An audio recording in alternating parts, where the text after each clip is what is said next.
¿Cómo saber la voluntad de Dios? Bueno, busque en la palabra de Dios el libro de los Hechos, capítulo 9. ¿Qué haría usted si el Señor Jesucristo en forma corporal, física y literal se le apareciera y estuviera frente a usted? Creo que lo primero que usted haría sería ponerse de rodillas y adorarle, ¿verdad? Ahora, suponga que Jesús le diga, ¿qué es lo que quisiera saber? ¿Qué le preguntaría usted al Señor Jesús? ¿Sabe qué es lo que yo le preguntaría? Señor, ¿qué quieres que haga? Ahora, un episodio así sucedió literalmente. El Señor Jesús se le apareció a un hombre llamado Saulo, y Saulo hizo esa pregunta. Leamos Hechos, capítulo 9, versos 1 y 2. Saulo, respirando aún amenazas y muerte contra los discípulos del Señor, vino al sumo sacerdote y le pidió cartas para las sinagogas de Damasco, a fin de que si hallase algunos hombres o mujeres de este camino, los trajese presos a Jerusalén. En simple español eso significa que él tenía autorización para perseguir a los cristianos, ponerlos en la cárcel y llevarlos a Jerusalén para que sean enjuiciados. En su viaje, estando cerca de Damasco, una luz intensa que venía desde el cielo los rodeó. Saulo se cayó de su caballo, y estando en tierra, oyó una voz que le decía, «Saulo, Saulo, ¿por qué me persigues?» Él dijo, «¿Quién eres, Señor?» Y él le dijo, «Yo soy Jesús a quien tú persigues. Dura cosa te es dar coces contra el aguijón». Él, temblando y temeroso, dijo, «Señor, ¿qué quieres que yo haga?» Y el Señor le dijo, «Levántate y entra en la ciudad, y se te dirá lo que debes hacer». Las dos grandes preguntas que todos debemos hacer alguna vez son, primera, ¿quién eres, Señor? Y segunda, Señor, ¿qué quieres que haga? Esas son dos extraordinarias preguntas. Y el apóstol Pablo invirtió el resto de su vida encontrando las respuestas a esas preguntas. ¿Quién es Jesús? ¿Y qué es lo que Jesús quería que él hiciera? Leí acerca de un joven marinero que hizo su primer viaje a bordo de un destructor, cruzando el océano. El entrenamiento de este joven marinero era impecable, por lo que le asignaron la tarea de sacar ese buque de guerra del muelle y llevarlo de regreso a los Estados Unidos. Era la primera vez que le habían asignado un trabajo tan importante y él quería hacerlo bien. Era un joven marinero muy inteligente, así que en un momento la cubierta del buque se llenó de actividad. El joven da órdenes por aquí y órdenes por allá, y todo se movía con la precisión de un reloj suizo. Y a pesar de lo difícil que es la maniobra de sacar del muelle un buque tan grande, lo hicieron muy bien y en un tiempo récord. De pronto le dijeron al joven marinero que tenía un mensaje del capitán. Y le pareció extraño, porque era un mensaje impreso. Pero lo leyó, y esto es lo que decía el mensaje. «Joven, ha realizado un excelente trabajo. Lo ha hecho velozmente, todo de acuerdo a las normas y reglamentos. Pero hay una regla no escrita que no tomó en cuenta. La próxima vez que saque un buque del muelle, asegúrese de que el capitán está a bordo». Este joven marinero hizo todo muy bien, pero dejó al capitán en tierra. Quiero decirle, mi amigo, que no importa cuán inteligentes sean sus planes o cuán capaz sea usted, antes de navegar hacia algún lado, asegúrese de que el capitán esté a bordo. Asegúrese de saber cuál es la voluntad de Dios. Ahora, ¿cómo saber la voluntad de Dios? Busque Jeremías 10, verso 23. Ni del hombre que camina es el ordenar sus pasos. De la vida de Saulo, quien más tarde fue el apóstol Pablo, podemos aprender por lo menos 3 cosas, y oro que el Espíritu Santo de Dios las grabe en su corazón. Primero, una guía es prometida. ¿Y qué bendición es esta? Dios ha prometido guiar. Mire Hechos 9, la parte final del verso 6. Y el Señor le dijo, levántate y entra en la ciudad, y se te dirá lo que debes hacer. No creo que Jesús pudo haberle dado una mejor promesa que esta. Y usted dirá, pastor, eso es lo que el Señor le dijo a Saulo, pero no me lo ha dicho a mí. Déjeme darle algunos versículos. Efesios 2:10. Porque somos hechura suya, creados en Cristo Jesús para buenas obras, las cuales Dios preparó de antemano para que anduviésemos en ellas. ¿Qué es lo que esto significa? Que Dios tiene un plan para su vida. Salmo 37:23. Por Jehová son ordenados los pasos del hombre, y él aprueba su camino. Salmo 32:8. Te haré entender y te enseñaré el camino en que debes andar. Sobre ti fijaré mis ojos. ¿No es esa una hermosa promesa? Y ahora Isaías 58:11. Jehová te pastoreará siempre. Proverbios 3, versos 5 y 6. Fíate de Jehová de todo tu corazón, y él enderezará tus veredas. Mi amigo, la voluntad de Dios viene a nosotros de tres formas. Primero, viene como su voluntad soberana. La voluntad soberana de Dios siempre se realiza. Nadie puede cambiarla ni detenerla. Dios es Dios y realiza lo que desea hacer, porque no hay nadie que pueda oponerse a su voluntad. La voluntad de Dios es misteriosa, es desconocida. Ni usted ni yo podemos conocerla. Solamente Dios la conoce. Deuteronomio 29:29 dice, las cosas secretas pertenecen a Jehová nuestro Dios, mas las reveladas son para nosotros y para nuestros hijos para siempre. Las cosas secretas pertenecen a Dios. Usted será una persona mucho más feliz si renuncia a ser Dios y deja que Dios sea Dios. Hay ciertas cosas que usted nunca entenderá, sino hasta cuando llegue al cielo, si es que es salvo, y cuando esté allá le aseguro que ya no tendrá interés en saberlas. Las cosas secretas pertenecen a Dios. Esa es la voluntad soberana de Dios. En segundo lugar está la voluntad moral de Dios. Hay ciertas cosas que Dios dice que son correctas y otras que son incorrectas. Por ejemplo, el robo, la fornicación, el asesinato, el orgullo, la mentira, son cosas incorrectas. En cambio, el amor, la justicia, la honestidad, la pureza, la bondad, el respeto, la consideración, son cosas correctas. Esta es la voluntad moral de Dios, y no va a cambiarla para mí, ni va a cambiarla para usted. Son normas fijas de lo bueno y lo malo, porque Dios así lo ha decretado. ¿Estamos de acuerdo?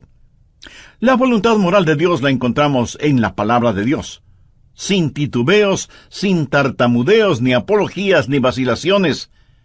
Dios dice, esto es bueno, o esto es malo. Es la voluntad moral de Dios, y no la va a cambiar absolutamente por nadie. En tercer lugar, está la voluntad particular de Dios. Esto es, la voluntad especial de Dios para usted o para mí.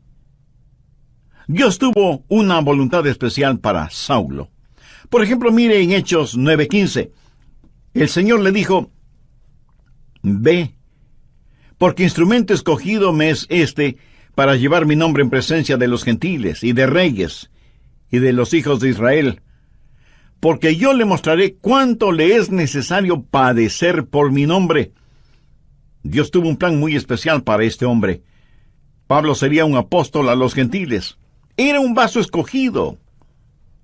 Verá, eso es muy importante para mí. Dios lo escogió en forma muy particular para que sea un vaso especial, y Dios tiene una voluntad especial para cada uno de nosotros. Por ejemplo, fue la voluntad soberana de Dios que un hombre llamado Adrian Rogers sea parte de los elegidos de Dios. ¡Aleluya! Yo francamente no lo entiendo, pero me regocijo. Es la voluntad soberana de Dios. En forma soberana, Dios derramó su amor sobre mí y me salvó, y agradezco a Dios por eso. Y luego fue la voluntad moral de Dios que yo me casara con una cristiana. La Biblia dice que no debemos unirnos en yugo desigual con los incrédulos. Por lo tanto, sé que Dios tiene una voluntad moral para que, si me case con una creyente en el Señor Jesucristo. Y para mí, Dios tuvo una voluntad particular, y su nombre es Joyce. ¿Lo ve? La voluntad soberana de Dios trabajó en mi vida. La voluntad moral de Dios estuvo en mi esposa. Sabía que quería casarme con una muchacha cristiana. Y cuando iba a dejar a casa a Joyce después de haber estado en la iglesia o después de algún juego de fútbol en la universidad, al regresar a mi casa oraba: oh Dios, quisiera casarme con Joyce. Y creo con todo mi corazón que Dios contestó mi oración porque estaba dentro de su voluntad. Y Dios me dio esa maravillosa y especial mujer para que sea mi esposa. Dios tiene un plan para su vida. Dios tiene una voluntad particular para su vida. El por qué Dios está interesado en usted o en mí solo muestra la grandeza de su amor. Somos menos que una partícula de polvo en el océano de la existencia y, sin embargo, Dios nos conoce. Él sabe nuestras idas y venidas, sabe cuando nos sentamos y cuando nos ponemos de pie. Aún los cabellos de nuestra cabeza están contados. Y Dios no solo que nos ama, sino que también cuida de nosotros. Un niño comenzó a orar el Padre Nuestro y dijo: Padre nuestro que estás en los cielos. ¿Cómo es que sabes mi nombre? Se imagina, Él sabe nuestro nombre. De entre los billones de seres humanos que existen y que son preciosos para Él, Dios sabe el nombre de cada uno de sus hijos. La voluntad de Dios está prometida. Guía y liderazgo es su promesa. ¿La tiene usted? Dios ha prometido guiarle, pero sabe que hay 6 errores o mitos acerca de la voluntad de Dios. Espero y oro que podamos desterrarlos de nuestras mentes para siempre. Son mitos que necesitan ser destruidos. Primero, que Dios le dará un mapa para su vida. Y eso no es cierto. No lo hará. No se lo dio al apóstol Pablo entonces y no se lo dará a usted ahora. La voluntad de Dios para usted no es un mapa. Es una relación. Cuando Él guió al pueblo de Israel por el desierto, ¿cómo lo guió? ¿Le dio algún mapa? No. Pero les dio las columnas de fuego y nubes para que las siguieran y para que el pueblo se mantuviera relacionado con Él. A muchos nos gustaría tener un mapa y decir: vamos a ir a este lugar y luego iremos a este otro lugar y más tarde aquí y más tarde allá. Pero Dios es el que quiere hacer eso y me alegro de que sea así, aún para mantener la parte romántica del asunto. De otra manera, todo carecería de emoción y hasta de sentido de reverencia y temor, si supiéramos lo que el mañana tiene para nosotros. Cuando estudiaba en la universidad, un día otro joven que se estaba preparando para ir al pastorado se sentó junto a mí y me dijo: Adrián, ¿sabes lo que hice la semana pasada? Le dije que no lo sabía. Y él prosiguió: estuve en Memphis, en Tennessee, y fui a ver al Dr. Lee. De paso, debo decir que el Dr. Lee fue con toda seguridad el más grande, cordial, santo y elocuente ministro que yo haya conocido. Así que ese joven y neófito teólogo, al decirme que estuvo para verse con el Dr. Lee, me dejó poco menos que asombrado. Y pensé: ¿cómo logró entrar? ¿Y cómo el Dr. Lee pudo perder el tiempo con un joven imberbe como él? Yo pensaba todo eso y al mismo tiempo me decía: cómo me hubiera gustado a mí hacer lo mismo. Hubiera sido como decir: estuve en Washington y fui a ver un ratito al presidente de los Estados Unidos. Así que, picada mi curiosidad, le dije: a ver, cuéntame, ¿cómo lo lograste? Me dijo que llegó hasta la oficina de la secretaria y le preguntó si podía ver al Dr. Lee. Ella me dijo que sí, pero solo por unos pocos minutos. Él entró en la oficina del Dr. Lee, conversaron brevemente sobre varias cosas, y finalmente el Dr. Lee oró con y por el joven estudiante. Y eso fue muy interesante para mí. Y traté de imaginarme toda la escena. Los años pasaron, y en la voluntad de Dios llegué a ser el pastor de esa misma iglesia. Tuve la misma oficina que tuvo el Dr. Lee. Un día mi secretaria me llamó por el intercomunicador y me dijo: el Dr. Lee está aquí y quiere saber si puede conversar con usted unos minutos. Por supuesto, hágalo pasar inmediatamente.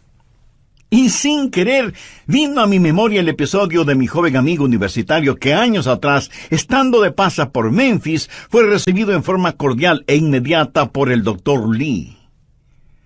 La voluntad de Dios no es un mapa, es una relación personal. Segundo, quítese de la cabeza la idea de que Dios es una especie de aguafiestas espiritual. Que si usted hace la voluntad de Dios, ese es el final de su gozo, de su alegría. Hay mucha gente que no quiere saber la voluntad de Dios por temor de lo que podrían encontrar. Dicen: si le digo a Dios que quiero hacer su voluntad, ¿quién sabe a dónde me mandará? Muchos de ustedes seguramente son padres. Suponga que un día su joven hijo de 14 o 15 años viene y le dice: papá, estoy convencido que eres un hombre bueno, piadoso y sabio. Quiero saber qué es lo que quieres que haga. Haré cualquier cosa que tú quieras que haga. ¿Qué haría usted? Creo que usted primero se quedaría como una estatua con la boca abierta. No daría crédito a lo que está escuchando de boca de su hijo. Segundo, como un sonámbulo iría donde está su esposa y le preguntaría: ¿escuchaste lo que nuestro hijo dijo? Pues veamos qué podemos pedirle que haga para hacerle la vida miserable. Se va a arrepentir de haber dicho lo que dijo. ¿Qué es lo peor que podríamos pedirle que haga? Amigo, no tenga temor de la voluntad de Dios. La voluntad de Dios es lo que usted quisiera para usted mismo, si tuviera el suficiente sentido común para desearla. Amigo, ¿entendió esa frase? La voluntad de Dios es lo que usted quisiera para usted mismo, si tuviera el sentido suficiente común para desearla. ¿Busca usted diaria y diligentemente la voluntad de Dios para su vida? Si usted no conoce al Señor Jesucristo como su Salvador y Señor en forma personal, de ninguna manera buscará la voluntad de Dios. ¿No quisiera este mismo momento buscar a Dios y conocer su voluntad? Le invito a que diga la siguiente sencilla oración conmigo. Querido Dios, reconozco que por estar viviendo de acuerdo a mi voluntad, he vivido en pecado y en rebelión contra ti. Intelectualmente sé que Cristo murió por mis pecados, para perdonarme y salvarme. Pero ahora, convencidamente, acepto a Cristo como mi Salvador y mi Señor. Señor Jesús, ven a morar en mi corazón. Tome el control total de mi vida. Hazme la clase de persona que tú quieres que sea. Y ayúdame a nunca avergonzarme de ti, independientemente de las circunstancias o de las consecuencias. Todo lo pido con acción de gracias en tu precioso nombre. Amén.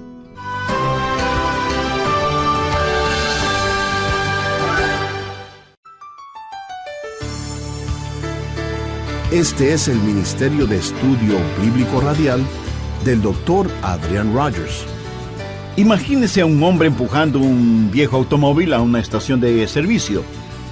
Las 4 ruedas del carro están desinfladas, el motor no tiene aceite, todas las luces internas y externas están rotas, no tiene batería y los guardachoques están abollados y flojos y el tanque de gasolina tiene un hueco. Uno de los empleados de la gasolinera viene con los ojos asombrados al ver que el hombre logra empujar el carro hasta una de las bombas de gasolina. Y el hombre le dice: llénelo con gasolina especial, por favor. Y el empleado de inmediato le pregunta: ¿y para qué? ¿Para qué? Hoy concluiremos con nuestro estudio cómo saber la voluntad de Dios. Usted dice: Señor, muéstrame tu voluntad. Y Dios le responde: ¿para qué? ¿Por qué debo enseñarte mi voluntad cuando no estás dispuesto a hacerla? Hoy concluiremos cómo saber la voluntad de Dios, que lo explicará bíblicamente el Dr. Adrian Rogers en la voz del pastor Lenín de Llanón. Al respecto, en el programa anterior vimos que primero Dios no le dará un mapa para su vida. Él nos ha dado su palabra. Segundo, no crea a quienes le dicen que Dios es un aguafiestas espiritual. Tercero, deje de pensar que Dios habla solo a cierta categoría de personas, o que Dios revela su voluntad solo a pastores o misioneros, o a la gente que trabaja en la iglesia, o cosas por el estilo. Pero que Dios no tiene una voluntad para personas comunes y corrientes. Dios tiene una voluntad para cada vida. Así que deje de pensar que la voluntad de Dios es solo para determinadas personas. Cuarto, cuando Dios le muestra su voluntad para su vida, pudiera ser que tenga o no alguna dramática experiencia, como la del apóstol Pablo en el camino a Damasco. ¿Recuerda cuando Dios le habló a Elías en la montaña y soplaba el viento? Dios no estuvo en el viento, ni en el fuego, ni en el terremoto. Y leemos en Primera de Reyes capítulo 19, el verso 12, y tras el fuego, un silbo apacible y delicado.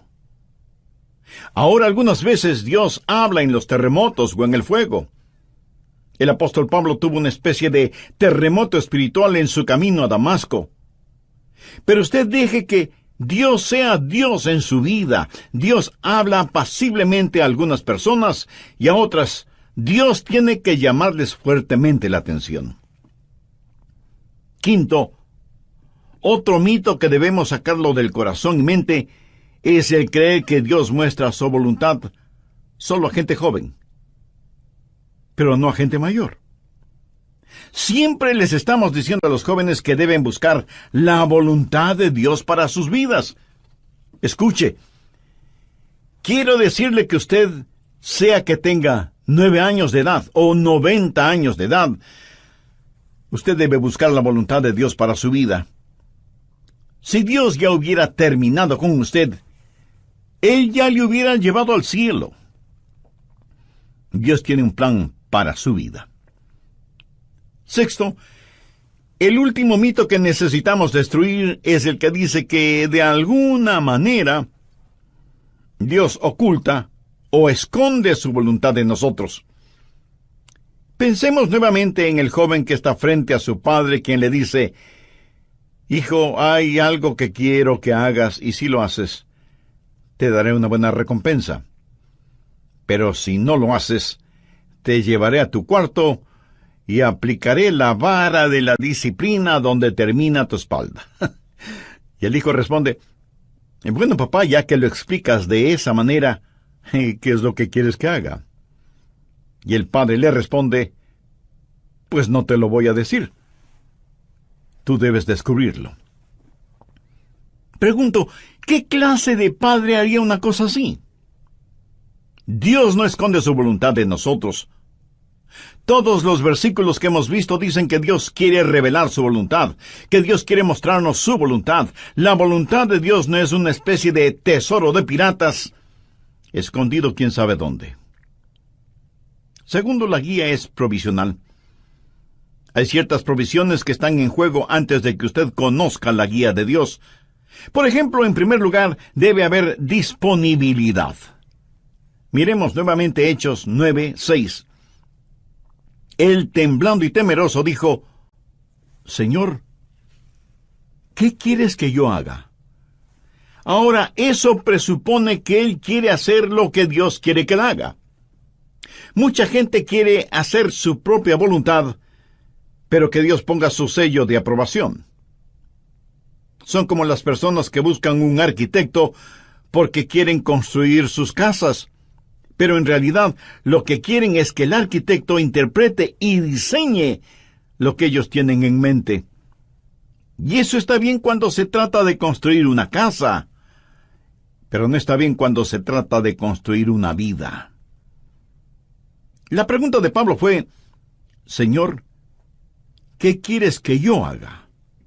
Eso quiere decir: Señor, tú estás en control, no yo. ¿Sabe lo que es la humildad?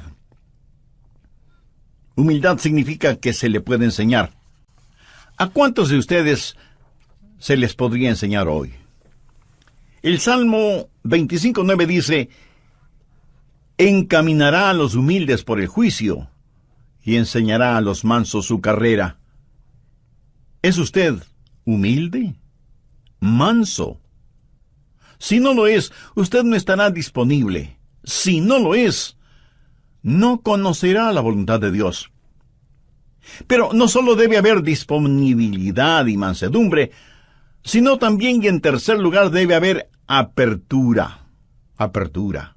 Pablo buscó la voluntad de Dios inmediatamente, y él oró y dijo: Señor, muéstrame tu voluntad. ¿Ha estado usted abierto a la voluntad de Dios? Y no es cuestión de simplemente decir: si Dios quiere mostrarme su voluntad, lo hará. ¿Ha orado usted en forma honesta y sincera diciendo: Señor, yo quiero conocer tu voluntad? ¿Se reporta usted para servicio diario delante de Él?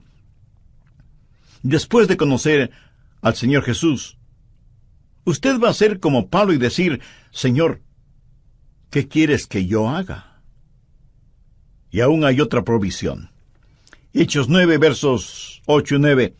Entonces Saulo se levantó de tierra, y abriendo los ojos no veía a nadie. Así que, llevándole por la mano, le metieron en Damasco, donde estuvo 3 días sin ver, y no comió ni bebió. ¿Puede imaginarse eso?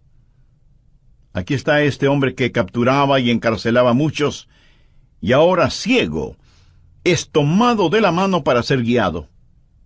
Ahora es un hombre dócil, se ha rendido, ha cedido ante la presencia de Cristo. La Biblia dice que debemos presentar nuestros cuerpos como sacrificio vivo. ¿Puede usted decir que así lo hace diariamente? Señor, tu voluntad, sin vacilaciones, sin reservas, donde quiera, a cualquier hora, cueste lo que cueste. ¿Se atrevería usted a decirlo? ¿Se ha rendido completamente a la voluntad de Dios? Decimos: Señor, yo quiero conocer tu voluntad. ¿Está listo para hacerla si Dios le mostrara su voluntad? Tercero, es una guía práctica. Dios nos ha dado formas muy prácticas para que podamos conocer su voluntad, y están aquí en su palabra. Una de las formas de conocer la voluntad de Dios es por medio de los milagros. Mire lo que le sucedió a Saulo. Estando en el camino rumbo a Damasco, cuando repentinamente le rodeó un resplandor de luz del cielo, y cayendo en tierra, oyó una voz que le decía: Saulo, Saulo, ¿por qué me persigues? Dios puede hablarle a usted por medio de visiones, o por medio de sueños, o por medio de una voz audible. Dios puede hablarle y guiarle por medio de un milagro. Y me apresuro en decir que normalmente Él no nos guía con milagros, pero de vez en cuando lo hace. Ahora, toda vez que tenemos la Biblia completa, esa clase de milagros no son necesarios en la actualidad, y no es la forma normal de Dios para guiarnos. Pero lo menciono porque está en la palabra de Dios. Pero si usted tiene una visión, o un milagro, o un sueño, o lo que sea, será mejor que las compare con las otras cosas que voy a mencionar para ver si encajan unas con otras. y no es una mera autosugestión. En segundo lugar, Dios le hablará y le guiará por medio de su palabra. Y si usted pregunta, ¿le guió Dios a Pablo con su palabra? Amigo, es mejor que lo crea. Verá, primero, él era un rabí y conocía muy bien la palabra de Dios, el Antiguo Testamento. Segundo, hace poco él había escuchado un sermón en los labios de uno de los más grandes evangelistas de entonces, un hombre ungido y lleno del Espíritu Santo cuyo nombre fue Esteban. Y cuando el santo Dios le habló a Saulo, le dijo, «Dura cosa te es dar coces contra el aguijón». Pablo estaba lleno de la palabra de Dios, y es la palabra de Dios la que guía. Anote al margen el siguiente versículo. Salmo 119, 115. Lámpara es a mis pies tu palabra, y lumbrera mi camino. Mucho de la voluntad de Dios para su vida se encuentra en la Biblia, mi estimado amigo. Por ejemplo, la voluntad de Dios es que usted no se case con una persona no creyente. Así lo dice su palabra. Si usted está saliendo seriamente con una persona que no es salva, entonces, ¿por qué lo hace si sabe que no puede casarse con esa persona? Muchas veces usted conoce la voluntad de Dios al leer la Biblia y dice, bueno, Dios me está guiando a que me divorcie de mi cónyuge y me case con otra persona. Mi amigo, esa es una ignominiosa mentira, es una mentira atrevida. Y es una absurda arrogancia de su parte el orar y pedir que Dios le muestre su voluntad cuando ya se la ha mostrado con su palabra. ¿O se considera usted una persona súper especial, a la cual Dios le concederá algo que está en contra de lo que Él mismo ha establecido en su palabra? Piénselo. En tercer lugar, Dios le guiará por medio de su gente, los hijos de Dios. Veamos Hechos 9, los versos del 10 al 13. Había entonces en Damasco un discípulo llamado Ananías, a quien el Señor dijo en visión, «Ananías». Y él respondió, «Heme aquí, Señor». Y el Señor le dijo, «Levántate, y ve a la calle que se llama Derecha, y busca en casa de Judas a uno llamado Saulo, de Tarso, porque he aquí, él ora, y ha visto en visión a un varón llamado Ananías, que entra y le pone las manos encima para que recobre la vista». Entonces Ananías respondió, «Señor, he oído de muchos acerca de este hombre. ¿Cuántos males ha hecho a tus santos en Jerusalén?» Cuando Dios le habló a Saulo y le dijo que le mostraría su voluntad, Dios también habló a Ananías y lo utilizó para confirmar su voluntad en la vida de Saulo. En Proverbios 24:6 leemos, «En la multitud de consejeros está la victoria». ¿Qué quiere decir eso? Que cuando Dios le habla a usted acerca de algo, muchas veces Dios lo confirmará por medio de alguien más. Mateo 18:16 dice, «Toma aún contigo a uno o dos, para que en boca de 2 o 3 testigos conste toda palabra». No sea ni orgulloso ni arrogante pensando que usted no necesita el consejo de otras personas. Otra manera en que Dios confirma su voluntad para usted es por medio del Espíritu Santo. Hechos 9:17 dice, «Fue entonces Ananías y entró en la casa, y poniendo sobre él las manos dijo, Hermano Saulo, el Señor Jesús, que se te apareció en el camino por donde venías, me ha enviado para que recibas la vista y seas lleno del Espíritu Santo».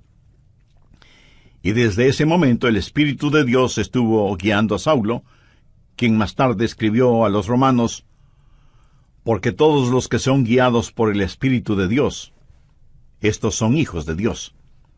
Y en Gálatas 5:18, Pablo dice, «Pero si sois guiados por el Espíritu, no estáis bajo la ley». El Espíritu de Dios le guiará. Déjeme decirle cómo el Espíritu Santo le guiará. Si alguna vez ve a alguna persona con convulsiones, seguramente está controlada por el diablo. Dios no grita y Dios no empuja. Dios susurra y guía. Él guía sus ovejas. No las está llevando al matadero, las lleva a pastos verdes. Y es mejor que usted sea sensible para escuchar al Espíritu Santo y reconocer la voz de Dios. Finalmente, usted puede conocer la voluntad de Dios por la sabiduría de Dios. Él le guiará con absoluta sabiduría. Note lo que dice Hechos 9:20 al referirse a Saulo. Enseguida predicaba Cristo en las sinagogas, diciendo que éste era el Hijo de Dios. Este hombre, Saulo, comenzó a predicar de inmediato. Y todos los que le oían estaban atónitos y decían: ¿no es este el que asolaba en Jerusalén a los que invocaban este nombre? Y a eso vino acá, para llevarlos presos ante los principales sacerdotes. Pero Saulo mucho más se esforzaba y confundía a los judíos que moraban en Damasco, demostrando que Jesús era el Cristo. Ahora, ¿de dónde tuvo esa sabiduría? Dios le dio sabiduría sobrenatural. Santiago 1:5 dice: y si alguno de vosotros tiene falta de sabiduría, pídala a Dios, el cual da a todos abundantemente y sin reproche, y le será dada. ¿Sabe lo que es la sabiduría? Sabiduría es ver la vida desde el punto de vista de Dios. Cuando usted ora y tiene el Espíritu de Dios y la palabra de Dios en usted, empieza a tener sabiduría. El conocimiento viene cuando observamos las cosas a nuestro alrededor. La sabiduría viene cuando miramos hacia arriba, a Dios. La sabiduría tampoco es tener unas lagrimitas en las pestañas y un calorcito en el corazón. Sabiduría es tener una mente fija en Dios, llena de la palabra de Dios y guiada por el Espíritu Santo de Dios. ¿Qué es lo que dice Santiago? Que si pedimos a Dios que nos dé sabiduría, Él nos la dará y seremos guiados por la providencia de Dios. En el capítulo 9 de los Hechos, encontramos que ciertas personas decidieron que Saulo les era una verdadera molestia y que debían destruirlo. Pero el complot llegó a oídos de Saulo y los discípulos le ayudaron a escapar, bajándole por el muro en una canasta. ¿Se acuerda de ese relato? Pero, ¿cómo supo él que querían matarle? Bien, en la providencia de Dios, esas acechanzas llegaron a conocimiento de Saulo y pudo escapar. La providencia de Dios. Dios abre puertas y Dios cierra puertas.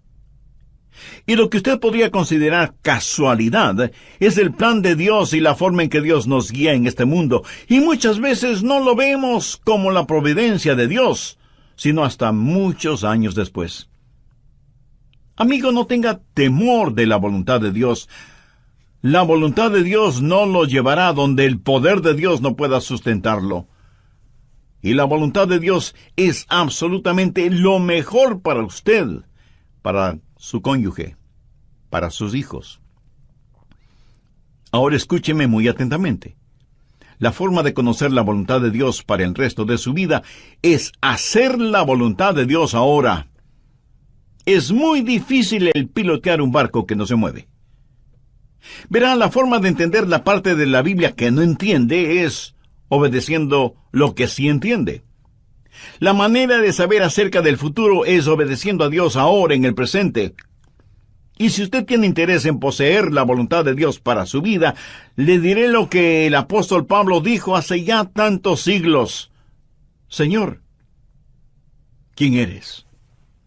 Señor, ¿qué quieres que yo haga? ¿Quién es el Señor? Es el Hijo de Dios que murió por sus pecados y quiere que usted lo reciba ahora mismo en su corazón como su Salvador y su Señor. Y le prometo, basado en la autoridad de la palabra de Dios, que si usted entrega a Jesús su corazón, Él le perdonará sus pecados, Él entrará a morar en su vida por medio del Espíritu Santo, y cuando Él le llame a su presencia, usted estará con Jesús en el cielo.